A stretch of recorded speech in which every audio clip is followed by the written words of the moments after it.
Have you ever snapped at your partner over something small, only to realize later it wasn't about the dishes? It was about feeling unappreciated. Well, today we'll learn how to discover your emotional needs, why they matter, and how to express them without pushing your partner away. Welcome back, Uplifting Life Partners, to Simplified Uplifters Marriage Mastery Podcast, cultivating extraordinary connections. The podcast dedicated to giving you the tools to build, repair, and strengthen the foundation of your relationship. That way, you can have a stronger, more joyful, and resilient marriage. I'm your host, Ron Simplified Myers. Let's ignite possibilities together. Well, this is our Marriage Builder Sunday episode, and today we're diving into the topic, emotional needs, why they matter, and how to express them. All right, family, let's dive in. I want to start with something that most couples, they don't realize until it's too late in this area of emotional needs and how to address them. See, these aren't just nice to haves.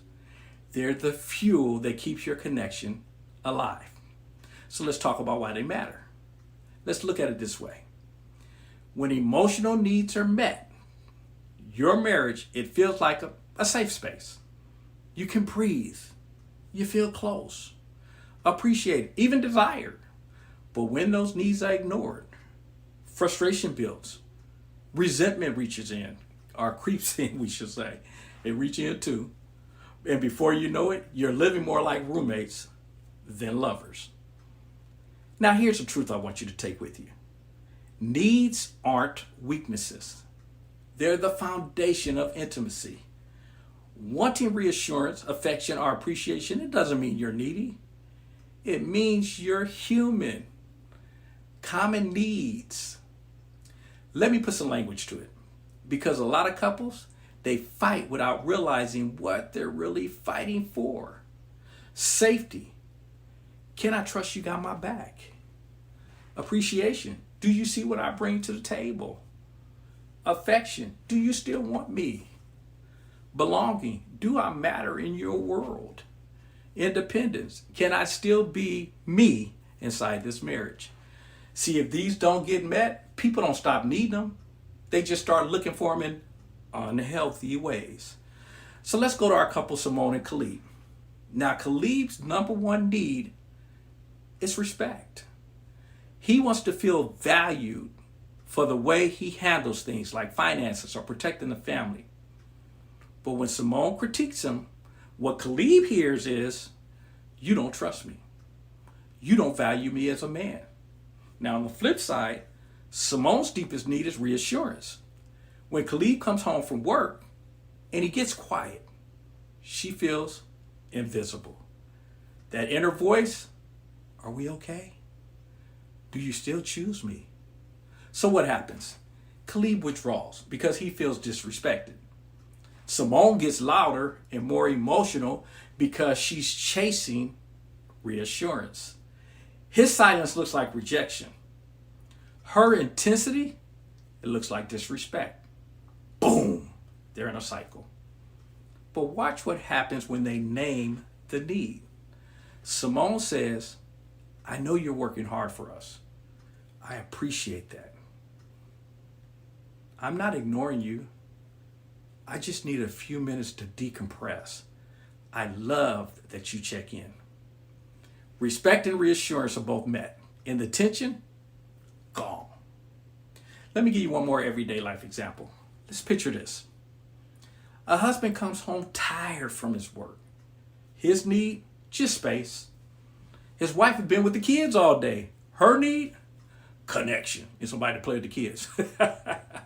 But if they don't talk about it, she feels neglected. He feels pressured. But if he says, give me 20 minutes to shower and reset, then I'm all yours. Guess what?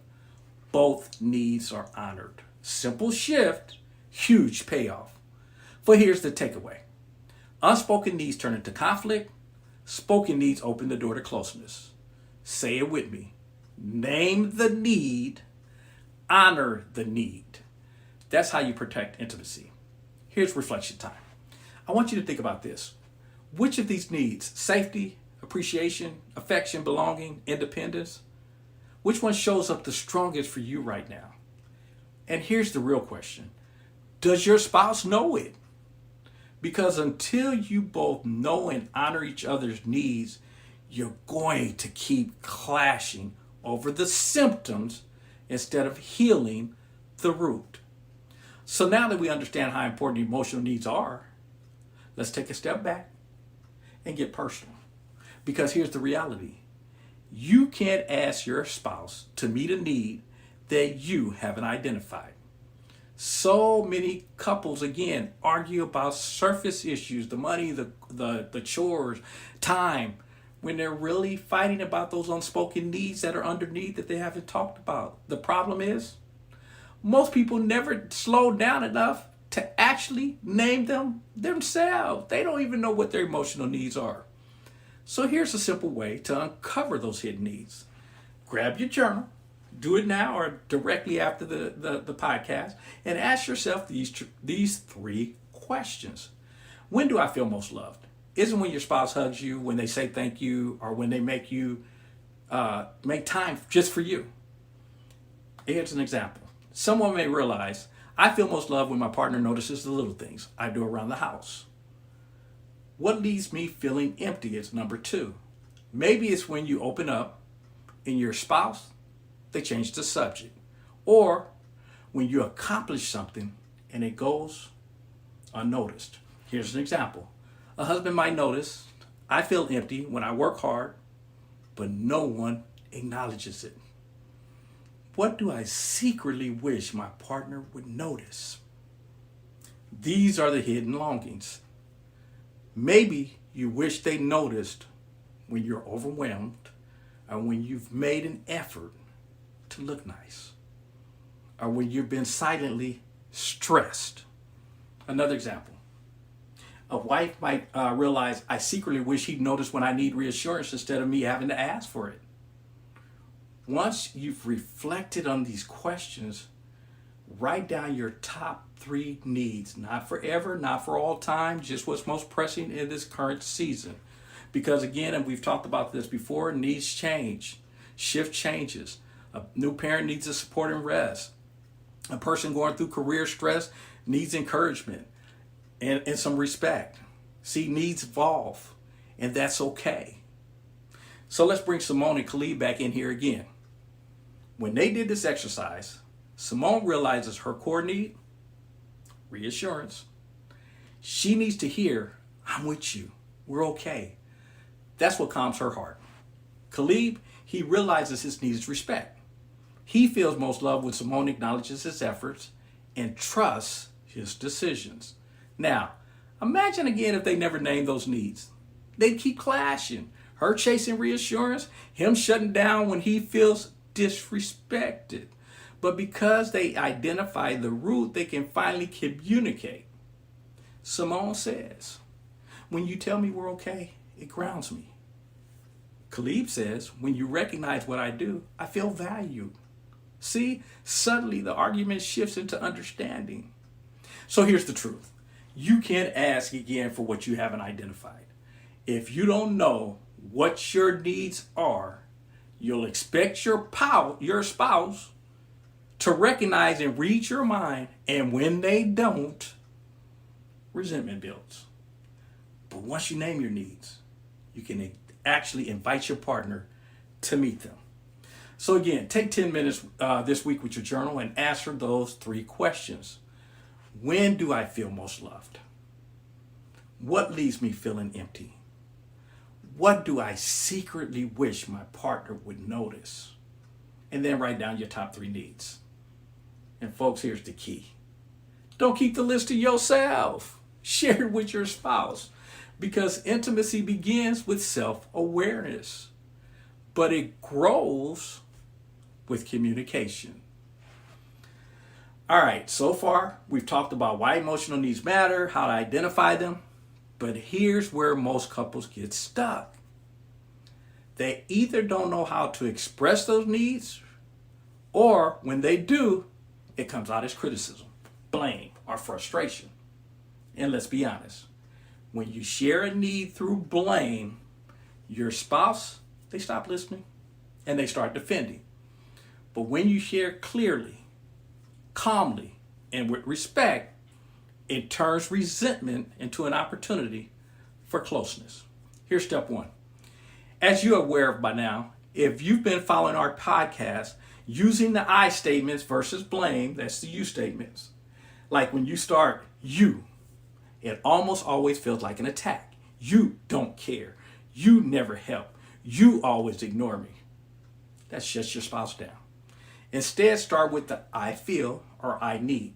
That makes it about your inner world, not about their failure. Here's an example of a wrong way maybe to say it. You never listen to me. A possible great way, a right way to say it would be, I feel hurt when I'm interrupted because it makes me feel like my voice doesn't matter. Step two, be specific. See vague requests, create vague results. Be clear about what makes you feel loved, valued, or safe. Again, an example of possibly the wrong way. You never make me feel loved. Ooh, that's a lot in there. Here's a right way possibility. I feel safe and connected when you hug me after work, even if it's just for a minute. See, being specific, it takes the guesswork out and it gives your spouse something tangible to act upon. Step number three, express without expectation of perfection. Your spouse is human. They're gonna mess up sometimes. The goal is progress, not perfection. Every small step deserves recognition. See, if Khalid forgets to text Simone one day but does it the next, Simone can say, I really appreciated you checking in yesterday. It made me feel close to you. See, that reinforcement encourages more of the same instead of focusing on what went wrong. Now here's possibly the wrong way. Simone, you don't care about me. You never think about how I feel. Well, you know that automatically is going to get some defensiveness from Khalid, and he's going to shut down possibly or fire back. So here's possibly the right way. Simone, when you don't call during the day, I feel forgotten. What I need is a quick check-in to feel connected. Now he knows exactly what she's asking. One short text, and it feels empowered that he loves her well. So one night, Simone's frustrated because Khalid comes home late without saying anything. She could explode. She could say, you don't respect my time. You guys know that's going to spark an argument.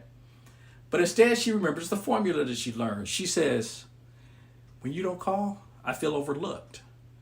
What I need is just a heads up text. It makes me feel considered. Wow. See, he doesn't feel attacked. He feels invited. And guess what?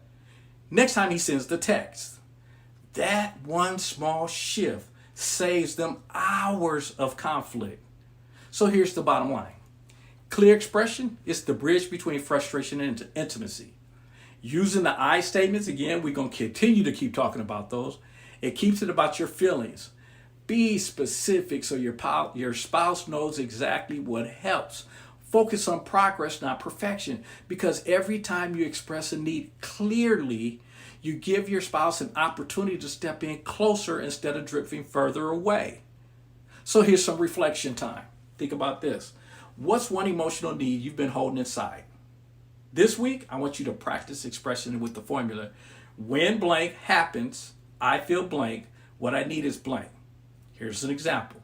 When you sit with me at dinner, I feel connected. What I need is just 15 minutes together at the table each night. Try it out. You'll be amazed at how a clear request can shift the whole atmosphere of your marriage. Now, let's focus on turning the needs into connection. Here's where the magic happens. It's one thing to identify and express your emotional needs, but the real transformation, you guys know, it comes when those needs become a bridge to deeper connection. And listen, meeting needs, it isn't about perfection. It's about partnership. It's about saying, I may not get it right every time, but I'm committed to learning what makes you feel loved and safe. That commitment builds intimacy more than flawless execution ever could. So number one, daily or weekly check-ins. Make it a habit to pause and ask, what do you need from me today? That question does two things. It communicates that you care, and it gives your spouse a chance to clarify instead of leaving you guessing. Here's an everyday example of how that would work. In the morning, Khalib asks Simone, what do you need from me today? Simone replies, honestly, I just need a little encouragement before my big meeting. That one question, it prevents frustration, and because now Khalib knows exactly how to show up for her. Number two, partner reflection. When your spouse shares, the goal is not to defend yourself. It's to reflect back what you heard. Because see, reflection, it shows you value their words and you're trying to understand. Whew, that one, oh man. Here's an example. Simone, I feel stressed when you're on your phone during dinner. The wrong way for Khalid would be, well, I work hard. I deserve a break. Woo, boy, that's some defensiveness right there. Now, the right way would be for Khalid, so you feel ignored when I'm distracted at dinner. You feel more connected if I put the phone down. Did I get that right? See, reflection disarms conflict and it builds empathy. Number three, gratitude practice. Every time your spouse needs a need, big or small, acknowledge it. Because gratitude, it reinforces the behavior and it keeps resentment from taking root. Khalid remembers to text Simone during lunch. Simone responds, thank you for checking in today. That meant a lot to me. That moment of gratitude makes Khalid more likely to repeat the behavior. So here's what Simone and Khalid decide. They decide to add a weekly ritual. Sunday evening, check-ins. They sit down with coffee and they ask 3 simple questions. What did I do this week that made you feel loved? What's one need I can better meet this coming week? What are you most grateful for in our relationship right now? And again, we know at first this is all going to feel awkward, but after a few weeks, it becomes one of the most cherished things you can do together. Why? Because those little check-ins, they prevent small frustrations from turning into big resentments. And they turn unmet needs into opportunities for connection. So meeting emotional needs isn't about being perfect. It's not being the perfect spouse. It's about being a present spouse. When you check in daily, reflect without defensiveness and express gratitude. You create an environment where both of you feel seen, heard, and valued. And that's what partnership is. It's not guessing. It's not keeping score, but growing together through small, intentional steps. So ask yourself, when was the last time I asked my spouse, what do you need from me today? And how can I make gratitude a daily habit in our marriage this week? All right, let's bring it all together, family. Emotional intimacy, it doesn't just happen. It follows a path. Know your needs. Take the time to reflect. When do I feel most loved? What leaves me feeling empty? Then name your needs. Don't leave them as vague feelings. Put words to them. Maybe it's respect, reassurance, affection, or just belonging. Express your needs. Use clear, loving language. Because when this happens, I feel blank. What I need is blank. Connect to your needs. Because once they're shared and honored, they become bridges instead of barriers. That's the journey. Know, name, express, connect. So here's what I want you to carry this week. What's one emotional need I've been holding back? And how can I express it this week? Maybe you've been longing for reassurance, but you haven't said it out loud. Maybe you've wanted more quality time, but kept it bottled up. Maybe you noticed or you needed encouragement in your career or you're in your parenting role, but you feel held back. Pick one need, write it down, then practice expressing it clearly and gently to your spouse. And here's your challenge. Don't just think about it, practice it. Self-love is knowing your needs. Relationship love is sharing them openly. So tonight, take a deep breath, create a safe moment, and share one small truth. Then thank your spouse when they do the same. That's how trust is built. That's how safety grows. And that's how intimacy moves from theory into daily reality. I want to thank you for your time. We'll be back next week for another Marriage Builder Sunday. I want you to remember to visit the Simplified Uplifters Marriage Mastery podcast Facebook page, because we created that because it gives you a place where you can communicate with us in a much more personal way.